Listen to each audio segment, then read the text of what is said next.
7 de la mañana con 20 minutos, pues lo que se esperaba en la Corte de Massachusetts, hay agarrón entre el gobierno de México y 11 armerías, varias de las armerías más importantes de Estados Unidos y del mundo, por la que respondieron ayer a la acusación, a la denuncia del gobierno mexicano de que ha hecho un comercio irregular, ilegal, pero particularmente negligente con armas cortas y ligeras. Nos vamos a enlazar hasta Nueva York, donde está Ariel Mutsatzos, corresponsal de Noticias Televisa y de Foro TV. ¿Qué tal, Ariel? Muy buenos días. Espero que no estés en la Quinta Avenida, en donde Donald Trump puede sacar cualquier cosa y dispararle al que sea, ¿verdad? ¿Te acuerdas de aquello? Pero regresemos al tema central, Ariel, que es pues ya esta respuesta a las armerías en la Corte de Massachusetts, donde el gobierno de México denunció a 11 armerías y ya está la respuesta. Una larguísima respuesta, Ariel, de 58 páginas, pero ¿por qué no nos platicas qué es lo que dijeron las armerías?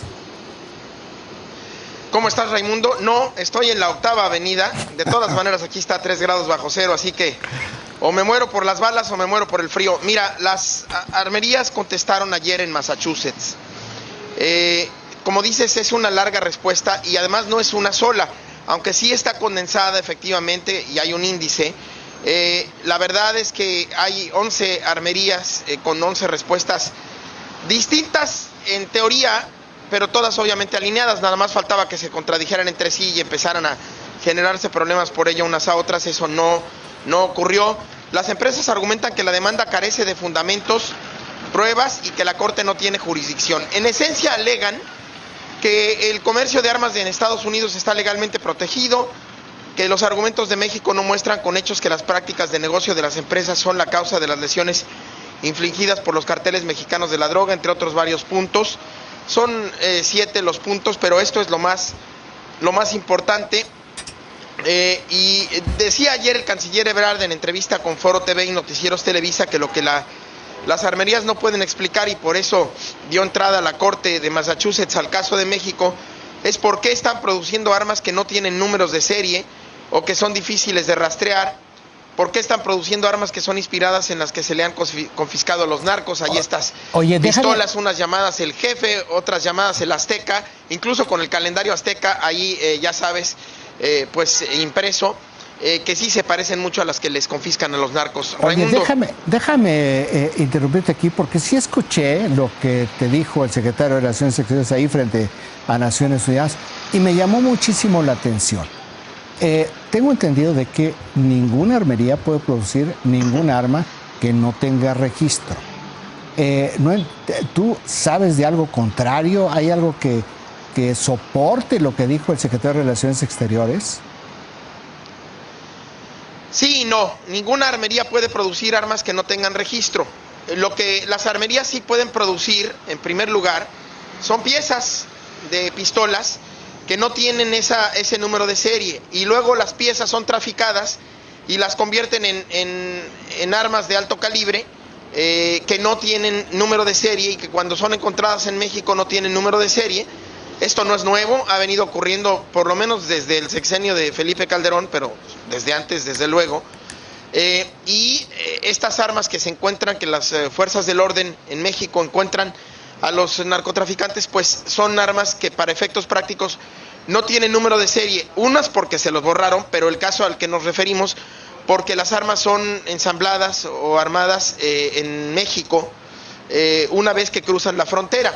Un poco antes de que crucen la frontera aquí en Estados Unidos. ¿Qué es lo que argumentan entonces las armerías? Que eso pues realmente no es responsabilidad de ellas. La otra parte que me llamó profundamente la atención es que dice, están fabricando armas que se asemejan a las armas de los cárteles, de los criminales. Y un poco como tú lo explicabas, pues es como algunos decorados, algunos diseños, pero en realidad pues esto es cosmético, porque el hecho de que tenga un calendario azteca no significa que sea más poderosa que otra.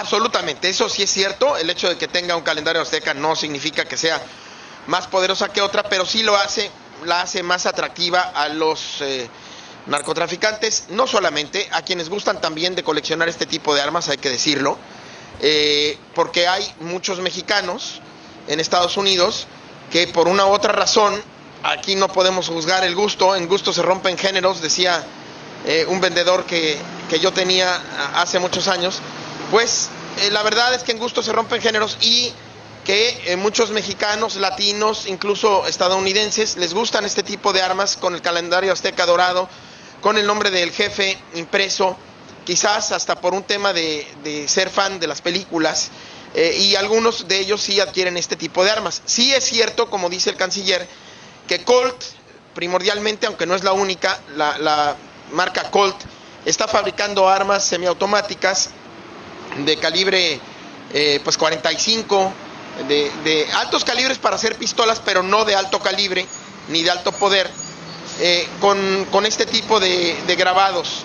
Ahora, adicionalmente, es cierto que en México el 75-80% de las armas que se recuperan provienen del tráfico de armas desde Estados Unidos, y que también el 75-80% de los homicidios en México provienen de armas de fuego ligeras o pequeñas, como se les llama, que el canciller vino ayer aquí a Naciones Unidas a denunciar en términos de regulación y en términos de que los países podrían hacer más para regular a las empresas. Sí es cierto también que la mayoría de las empresas, de los países que están representados de manera permanente en el Consejo de Seguridad, pues tienen industrias muy desarrolladas de armas, y que esas industrias son legales, pero que también podrían hacer más para regular la venta de armas, para que no puedan ser traficadas de manera tan fácil.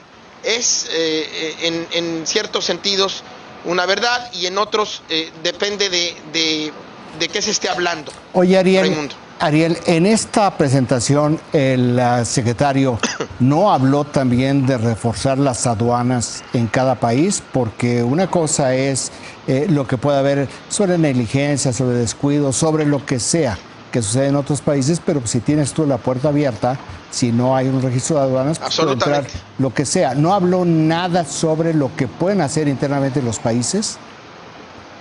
Mira, habló así específicamente, no se concentró en aduanas, pero sí habló de controles y de autorregulación hacia las empresas, pero también de los controles para evitar el tráfico de armas. Allí en los controles pues van implícitas estas cuestiones de aduanas.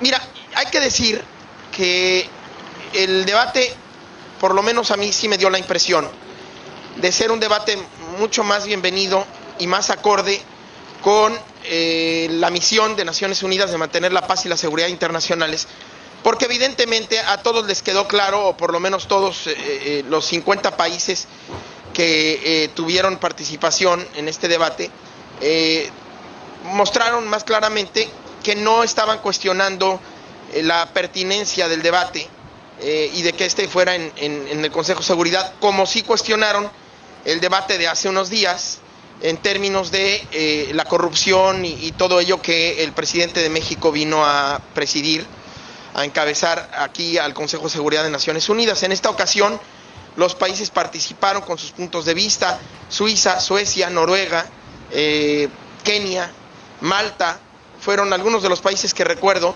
que mostraron interés y compromiso y sí se involucraron en el debate, decía, a diferencia de aquella ocasión. Pero por lo demás, el debate se mantuvo más o menos en lo general, Raimundo. Muy bien, Ariel, pues muchísimas gracias por este reporte. Veo que ya estás muy cerca de la estación de ferrocarril y que tengas un gran regreso a Washington. Síguete cuidando, Ariel. Muy cerca del congelamiento, pensé que ibas a decir. También, gracias a ti y al auditorio. Muy buenos días. Ariel Mutazos en Nueva York.